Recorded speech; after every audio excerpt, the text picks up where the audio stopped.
The higher Dishwasher F30 error code indicates a drainage failure.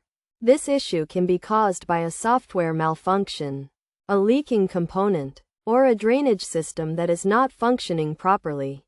To resolve the problem, several solutions can be attempted. First, resetting the dishwasher may clear the error. Switch it off, disconnect it from power, wait a few minutes, and then reconnect and turn it back on to see if the error has cleared. It is also essential to visually inspect the dishwasher for any leaks by disconnecting it from power and checking that the inlet and drainage pipes are properly connected. Any visible leaks on water holding components should be identified and addressed. Additionally, unclogging the drainage system is crucial. The drain hose should be checked for blockages, and clean water should be run through the pipe to remove any debris.